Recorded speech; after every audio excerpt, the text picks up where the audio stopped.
It's been abundantly clear all offseason long that the San Francisco Giants need at least one more bat to fortify this lineup, and late Monday night, early hours Tuesday morning, they agreed to a 3-year, $42 million deal with outfielder Jorge Soler coming off a 36 home run season in 2023. Welcome into another edition of the Kerry Crowley Show, talking all things Giants baseball, and today I was set up to have our podcast with Roger Munter, which you will hear. But Roger and I taped Monday afternoon. We talked about the Giants' young pitching, the gambles that they're taking, going all in on their young arms coming through the organization, and why they still need to add at least one more bat. We discussed Jorge Soler, and we talked kind of about the absurdity that the Giants would get into a staring contest with Soler over a contract, and why giving Soler a third year wouldn't preclude the Giants from doing anything in the future. So think about it this way. It's exactly what they did with Mitch Haniger a year ago. This deal actually looks a little bit better. Susan Slusser of the San Francisco Chronicle, the first to report the agreement with Jorge Soler. And I don't know who had the terms of the deal first, but again, it's very similar to the contract that they gave Mitch Haniger, which we know didn't work out, but we know was tradable this offseason. They were able to get Haniger and DeSclafani, package them up to the Seattle Mariners, and then get Robbie Ray in return in that deal. So I don't hate this deal at all. In fact, I think that this was a necessary move for the San Francisco Giants. I think that it was very clear that power was a main weakness, and Jorge Soler is someone with a 797 career OPS. And yes, he's been inconsistent throughout his career. His 2022 season was kind of abysmal. Under 700 OPS, the Giants cannot afford for him to have a season like that in San Francisco. But he's coming off a great year, 36 home runs, and the Giants desperately need that infusion of power. So I'm not going to speculate on what this move means. I saw Andrew Baggerly of The Athletic saying that the Giants might be able to trade Michael Conforto or J.D. Davis, but I do think that this means that there are still other moves left for the Giants this offseason. And I say that knowing that one of the last podcasts that I released was discussing the Ross Stripling deal with the Oakland A's, the trade that sent the right-handed pitcher to Oakland, saying that, okay, now this opens up a spot for the Giants to potentially bring in a pitcher via trade or free agency. We're now, 12 days past that deal, and the Giants have yet to do so. They're headed into the season making a ton of gambles in the rotation, but they have done one thing. They have fortified the lineup with a much-needed right-handed bat. And you look at the outfield right now, I don't know if Soler is more of a left fielder or a DH. I tend to think that you probably want him off the field. You probably want him as your everyday DH, and you figure it out from there. But it does enable the Giants to have that third or fourth hitter in their lineup on a pretty consistent basis. You've got Jung Hoo Lee at the top of the order. You've got Tyro Estrada batting second. You could figure something out with Conforto and Soler. And one thing that Roger and I will get into over the course of this podcast that, remember, was taped Monday, so we didn't know the Soler news had happened yet, is the National League isn't all that great. And so while the Giants have a ton of questions, so do so many other teams right now. So there are still other free agents out there: Cody Bellinger, Matt Chapman, Blake Snell, Jordan Montgomery, all of whom would improve the San Francisco Giants. There are still plenty of pitchers who theoretically should be available via trade that would fortify this rotation in a much-needed way, as the Giants are still very shy on experienced arms. It's a questionable strategy at best, but I like the Soler move. I think it's a step forward. I think it's something that Giants fans need, and I do think that there's not that much risk in a 3-year deal that's only costing you about $42 million. I think that if things don't work out in season one, the Giants may be able to move off of that deal. And obviously, you like things to work out. You like things to, be great. You like to sign major league hitters to 10-year deals. But the Giants have obviously struggled attracting premium free agent talent. They've obviously struggled attracting guys at the top of the market. So when that happens, you have to pivot. I don't think I had Jorge Soler on the bingo card in terms of pivots, but enough from me. Let's get into the podcast with Roger Munter. Let's discuss Giants baseball. Let's talk about the gambles that this team is making with the pitching staff and why signing someone like Jorge Soler is needed. So here's Roger. We are in the first week of baseball. By the time this podcast goes up, we are going to have pitchers and catchers reporting and blurry video from the back of hills far away from bullpens. And baseball is here. And to talk about it, I have my friend Kerry Crowley for another KROG podcast. Kerry, my friend, how are you doing on this fine post-Super Bowl morning? Yeah, Roger, I think I'd be a lot more excited if pitchers and catchers were reporting. If the 49ers hadn't crumbled in the Super Bowl for the third time in my lifetime. I was talking with my friends this morning. We were texting throughout the game and calling each other, and I think it just gets harder as you get older. I don't think it gets any easier to watch your favorite team lose. And I mean, I cover the Giants. I love the 49ers. Like that's a difference for me. And so seeing them lose in 2012, 2019, and now again in 2023, I don't know. I guess it makes you appreciate the great moments, like 3 titles in 5 years, which is something Giants fans are familiar with. I have had a lot of why do I do this to myself uh, thought today. I literally was sitting up in my house last night at 2 a.m. playing Sudoku on my computer just to get my like heartbeat down and my brain quieted. And then when I did get off to sleep, I dreamt of, punts hitting feet. And I just I'm overwhelmed by what a load of emotional liability sports fandom is, and I don't know why I do it. So, Exactly. should we talk some San Francisco Giants? Let's do it. Let's talk about the team that has had the 49ers providing cover for them for the greater Bay Area and Northern California sports fan, huh? Um, I think there are two things I really want to talk about today. One is when is the dam going to break for all of the major league veterans, and how's that going to look? But the other that I am thinking more and more and more about is, the Giants released their non-roster invitation list. Between the non-roster list and the 40-man list, this huge group of pitchers from AA, AAA, Major League, it's very, very, very clear, or it's coming into clarity, that this is the flag this franchise is going to carry forward to be successful. And I want to talk about that too. So I'll pitch it up to you. Which way would you like to go? Roster filling with veterans or young pitching? Let's start with young pitching, because this is something that's been on my mind ever since the Ross Stripling trade, which was made, what I presume was to clear, space to sign a veteran free agent and to create an opportunity to potentially bring in a Blake Snell or a trade acquisition to fortify the rotation. We're now, 10, 11 days past that trade, and the Giants haven't made a move. And you look at their non-roster invites, and it's Carson Wisenhunt, it's Landon Roop, it's Reggie Crawford, it's all these young arms who are going to play a major role in the organization moving forward. And I have to say, Roger, I don't think that this is a strategy that I would recommend the Giants use. You missed the postseason 2 years in a row. I don't think you go all in on kids to try to get back to the postseason, but it is far more interesting to me, and it is far more compelling to me to not watch Anthony DeSclafani, Alex Wood, and Ross Stripling, and to watch Tristan Beck and Mason Black and Keaton Wynn and Kyle Harrison. Is it malpractice to send all these guys out there expecting 150 innings right now? Maybe, but is it far more interesting to plant your flag and say, this is the future of the organization?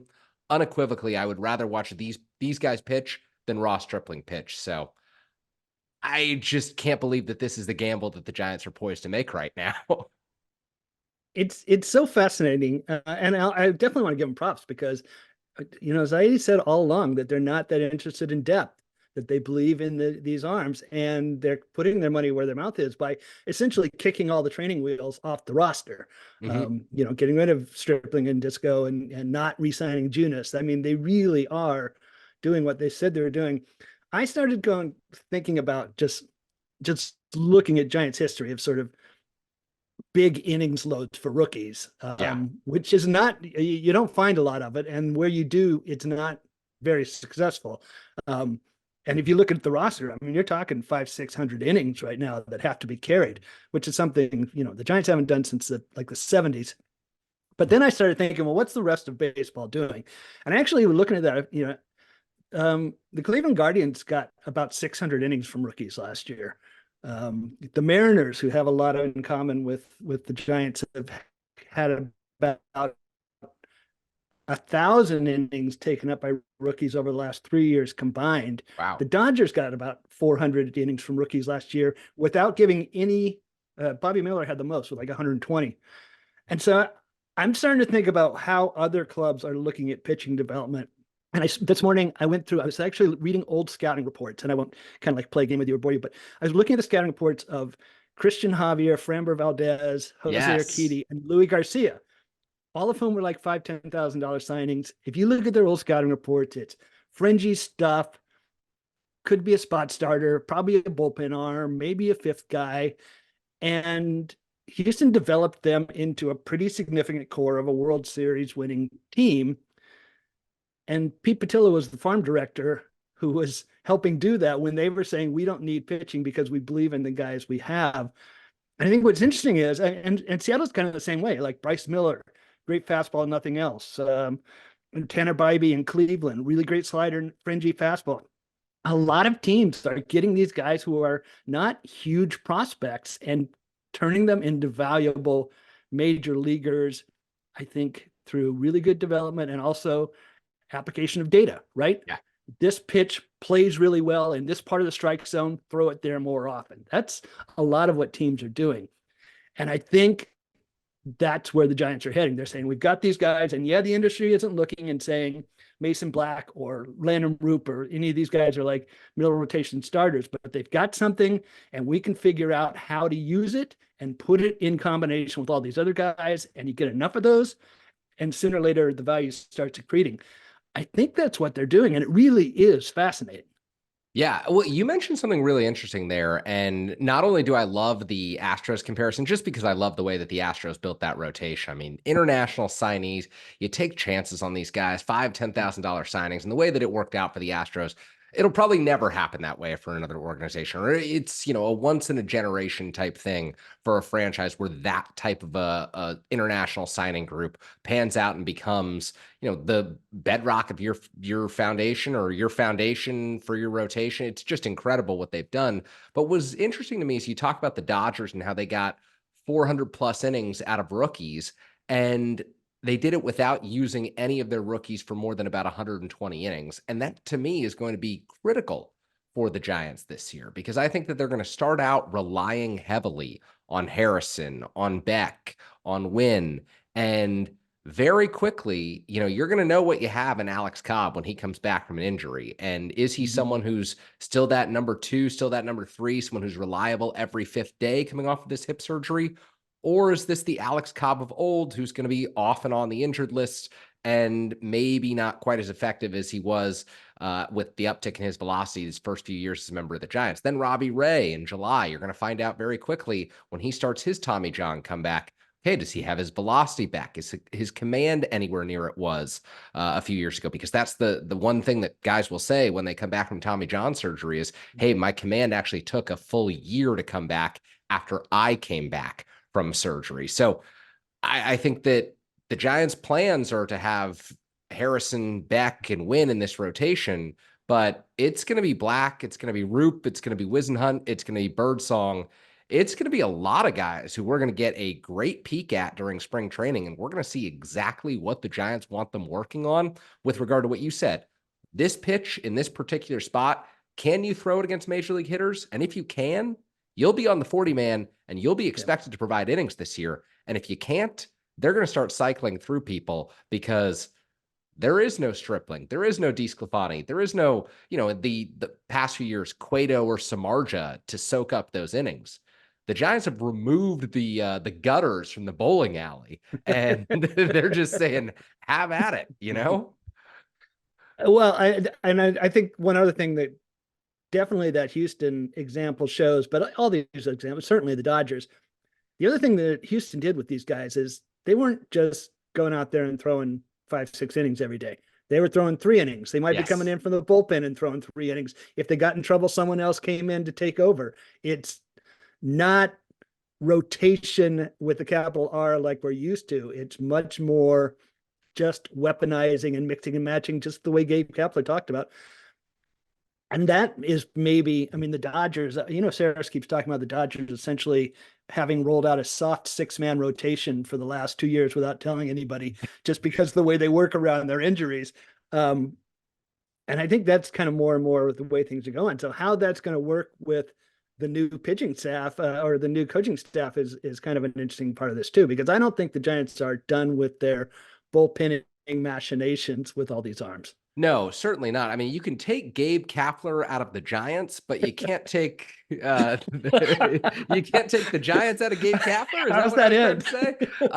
to say? But if you give Bob Melvin the same roster or a roster that requires even more active management, you're going to hear the same critiques from Giants fans. You're going to hear the same criticisms of, hey, why is Ryan Walker starting for the third time in 5 days? Or, John Brebbia is not around to make 15 starts this year, but I'm sure Luke Jackson could step into that role if the Giants feel confident one day about Jordan Hicks moving from the rotation back to the bullpen. So, yeah. And Jordan Hicks himself is a 2-3 inning guy at the start of the season. They say 75 pitches. How realistic is that coming out of spring training? Do you really want a guy who hasn't done that at the major league level to be built up to 75 by the end of March? I don't see that. So I don't know. They've got Bob Melvin, who was expected to bring in a change in philosophy, and he may not be allowed to change that philosophy by virtue of the roster. And then they've got Brian Price, the pitching coach, who is he's old school. Brian Price does not like openers. Brian Price does not want to have his starter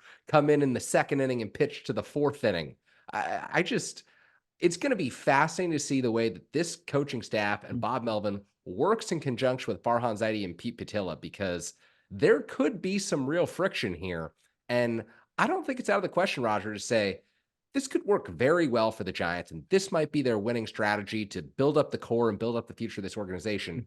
But it could implode in a catastrophic way, and I could see Farhan Zaidi losing his job by July if that happens. That's that would be a dramatic turn of events. That is the far end of the spectrum but I things. do think, going back to what you said at the beginning, the stakes of this are really high. I mean, it seems clear that they have a lot of conviction in this strategy, but young pitching is mercurial. The old rule of thumb is you need 5 guys to get one good major leaguer. I mean, are the stakes that either they're really, really right about this group of pitchers, or 3 years from now, someone else is running this club? Yeah. 100% in my mind. I think a year to a year and a half from now, we'll know whether they're right or not. Because I'd say if they still had Stripling, if Cobb was ready to go opening day, if Jordan Hicks was, more like Seth Lugo in that he'd already done this transition from the bullpen to the rotation, as opposed to he's about to embark on this, then I'd say, it's harder to tell. They're going to ease these guys in, but there's just no way you head into opening day. Realistically, is Kyle Harrison starting the second game of the season right now? I mean, barring a Blake Snell acquisition, I think the answer is probably yes. I mean, yeah, probably so. Yeah. Yeah.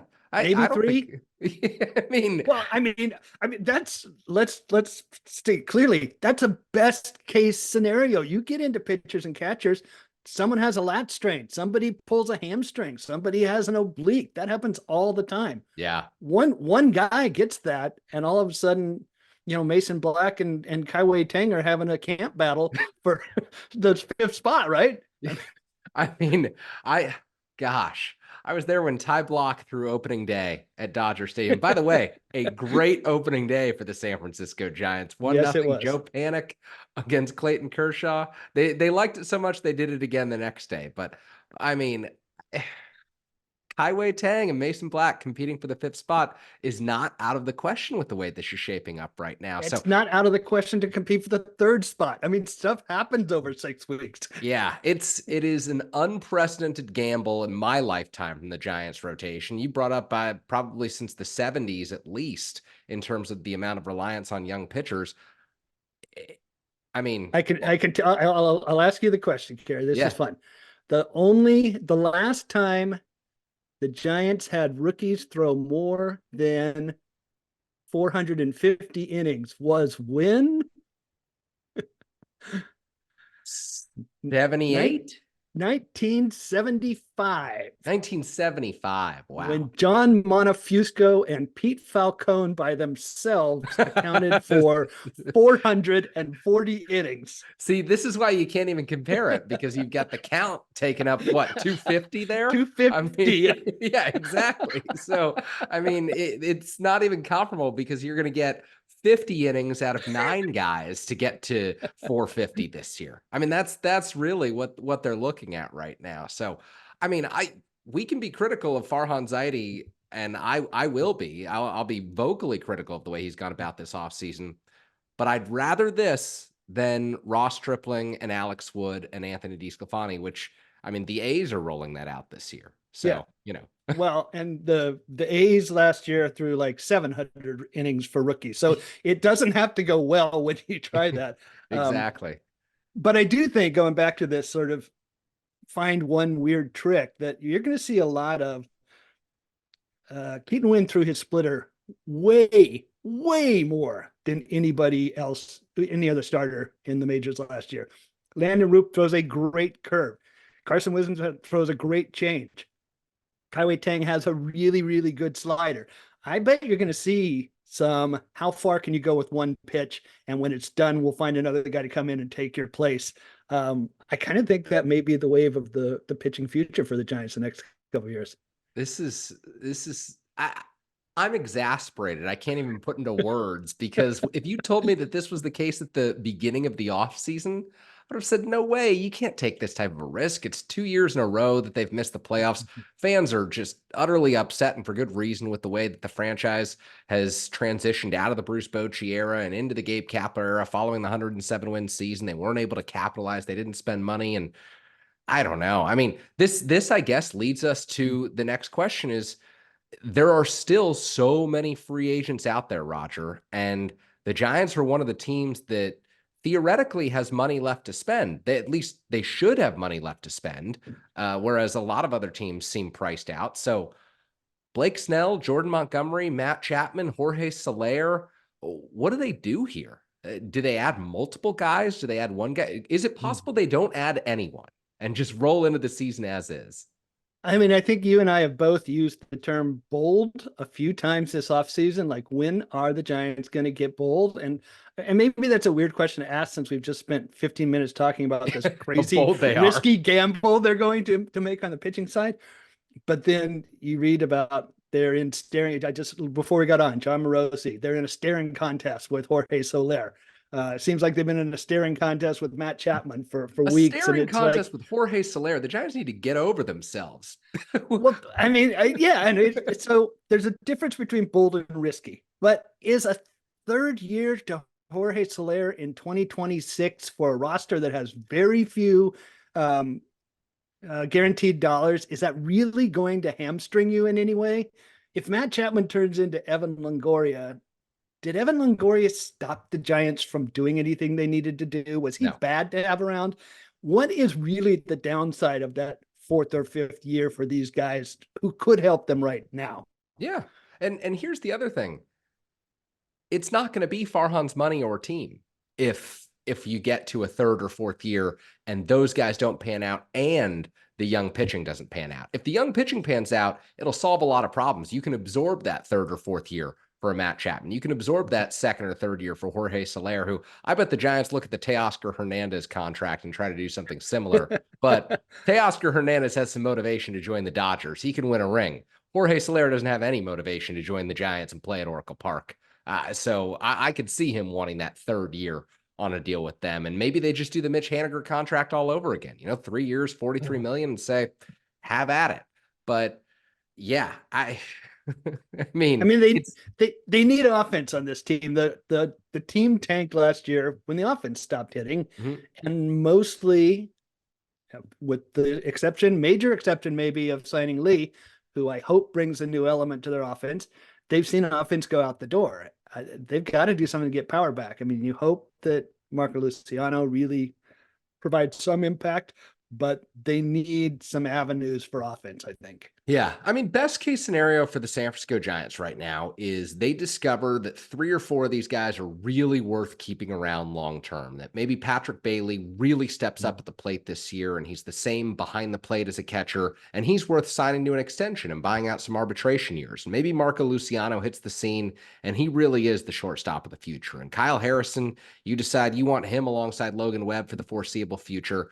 If that happens, you're still going to have money left over. Even if everything goes right and you want to sign 3 or 4 players to long-term extensions and buy out their arbitration years and figure that out, look at the Atlanta Braves and what they've done. you still have money in the long run when you Right. develop your homegrown guys and sign them to extensions, because it's not nearly the cost of signing a Bryce Harper in free agency for 330 million, a Trey Turner in free agency for 300 million. And we know that the Giants struggle to sign free agents, that even if they want to give someone $325 million, like they wanted to give Yoshinobu Yamamoto, those guys probably aren't going to take it. So money really shouldn't be an issue for the San Francisco Giants, because you're committed now to your homegrown prospects who will never cost you as much as those guys on the open market if you handle those players the right way.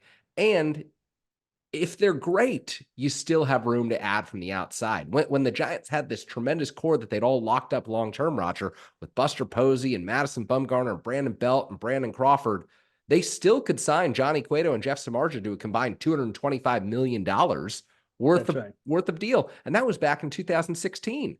So this is not preventing them from doing anything. It's just, you know, do you want to give Jorge Soler a third year? At which case, the staring contest to me, if you're going to get in a staring contest with Jorge Soler, what are we doing? Over 1 year and what, 18 Yeah, million maybe? Yeah. I That mean, that is where you would like a little more boldness. And the other thing is, I totally agree with your sort of best case scenario. But we also need to be clear-eyed about the fact that if you look at projections, they're not bullish on some of these best case scenarios. Marco Luciano's projections are very bad pretty much across the board, which, yeah, not surprising for how little time and the strikeout rate.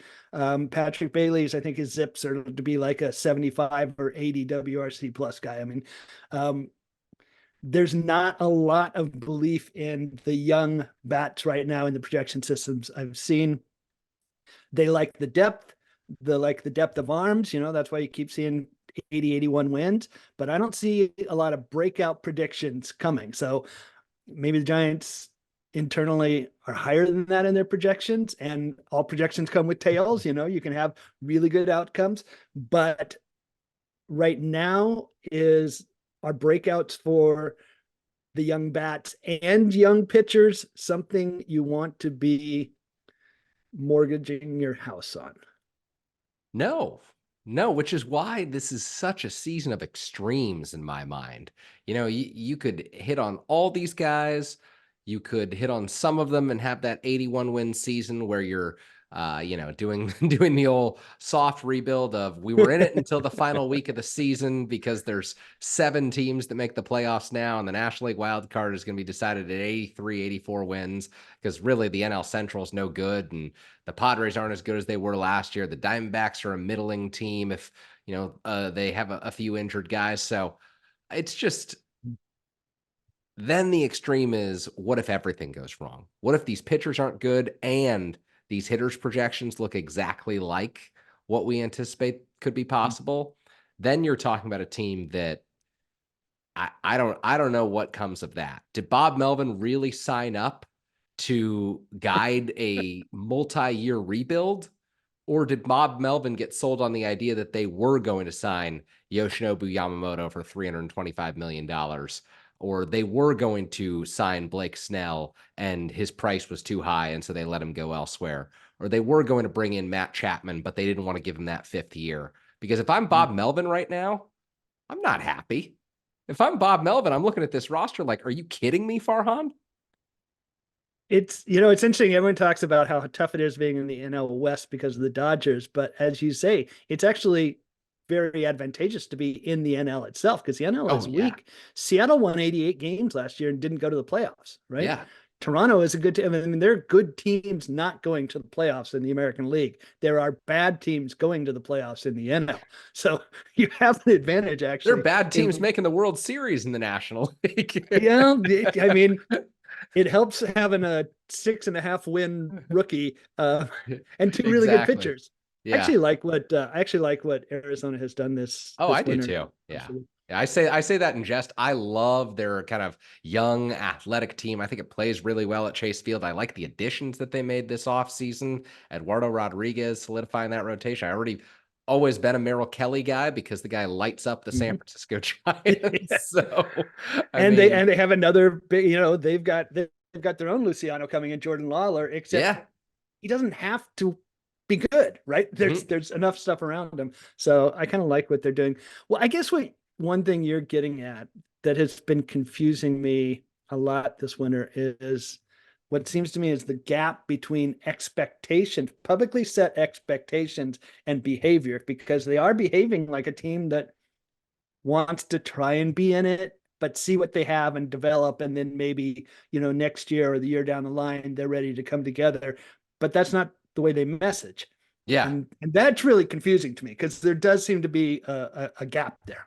I think so. And what's also striking to me is the way they've begun to shape messaging on social media, which a lot of people could say, oh, that doesn't matter. It absolutely matters in the way that you're interacting with your fan base. I saw an ad this morning of Logan Webb in the Giants clubhouse. It was a really well produced ad Yeah. of Logan Webb, who's clearly the face of this franchise, and the Giants are fortunate to have him. They're incredibly lucky that he signed the deal that he did because he's worth so much more than the 5-year, $90 million contract that he got from this team. But it was Logan Webb talking about Patrick Bailey. It was Logan Webb talking about Casey Schmidt and Tyler Fitzgerald and Marco Luciano. It was Logan Webb pointing to a picture of Louis Matos. And I'm thinking, at the outset of this offseason, I would have predicted that all those guys would have had to fight for their roster spots. And this is something that we've talked about before on this podcast. Right now, they're fighting among each other for at-bats, fighting among Yeah. each other for innings. And the messaging, ultimately, the social media team has to work with what it has to work with.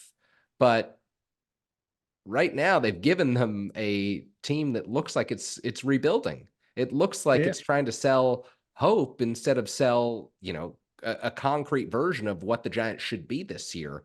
And there is a massive disconnect because I would like to hear what their expectations are publicly once again at the outset of spring training. We will, from Bob Melvin and Farhan Zaidi. Of course, they're going to be optimistic and positive, but we will notice a tone change if they don't say playoffs or they don't say, deep into the postseason or use those words. If they just say compete, that's the sign that this organization is not where it wanted to be come the Yeah. start of spring training.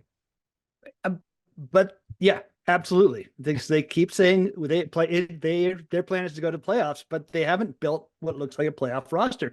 The main acquisition is a 25-year-old coming from Korea off a broken ankle. I mean, that's not Aaron Judge or Shohei Ohtani.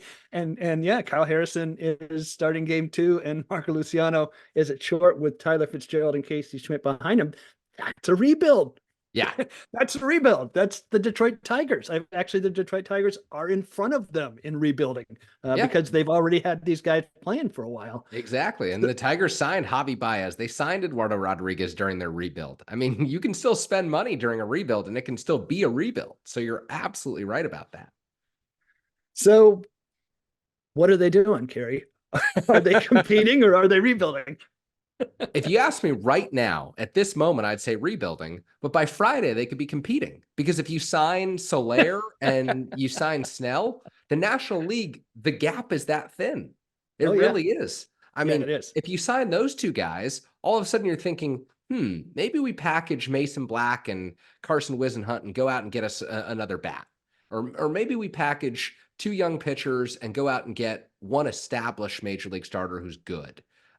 Because this could change in a matter of moments with the available players who are out there. I mean, the White Sox fully anticipated to trade Dylan Cease this offseason. I don't know that they won't. Dylan Cease could be pitching for a different team. He's probably reported to Camelback Ranch already, and he wants to get out of Shohei Mania over there with the Dodgers in camp. So I don't know. I mean, they could very much in the blink of an eye look like they're competing, but right now it is definitively a rebuild in my mind, Roger. Yeah, I guess now thinking about it, 2 years ago, what Jock Peterson signed while I was in Scottsdale, I think, watching the minor leaguers. It is amazing. They could be competing by Friday.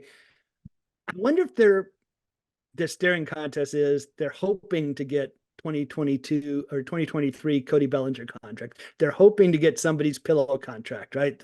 Somebody's going to say, okay, I just wanted to prove it deal. Yeah. And that's what they're looking for, that 1 year, 2 year deal with somebody where they can, outfox the market and then add them without having the long-term constraint. The issue for me in that regard, and I think that you're probably right on the Giants thinking that way. The issue for me is I think the San Francisco Giants, because of where their roster is at and how their ballpark plays for hitters, their pillow contract is a Michael Conforto, as opposed to the Cubs having a former National League MVP trying to get it right because they play at Wrigley Field and in a Right. division that's eminently winnable in the Central, as opposed to Jorge Soler is looking at Oracle Park and saying, I could probably do better than 1 year, 20 million here. I could probably go to the Pittsburgh Pirates for 1 year and 20 million, hit the ball out to left field at PNC and figure it out and have just as good of a chance of getting traded at the deadline, if not a better chance of getting traded at the deadline to up that value. So I just, their pillow contracts look like 1 year guys with opt-outs with major flaws, whereas other teams don't deal with that. And I think if they are thinking that way, then they haven't correctly scouted the market. But I also think that they might be thinking that way. So I would feel a whole lot better with one out of column A and one out of column B joining the club in the next week or so. yeah, I mean, we've been talking about go get Matt Chapman and Blake Snell for like 3 months, it feels like, and I'm still kind of there. yeah. I feel a lot better. I mean, when does the grainy video through the fence start? When we only see Harrison's throw and we don't see the catcher? Is that Tuesday? Is that Wednesday this week? I think that's Wednesday, isn't it? Yeah. Do you have people on the ground getting ready for their grainy video? I've been so out of the grainy video game for so long now, Roger, that this will be the first spring that I missed though in 13 years, 13 straight years of spring training, and I won't be able to get there for this one. So I'm sad. That is it's sad. disappointing to me because it's the best time of year to watch baseball.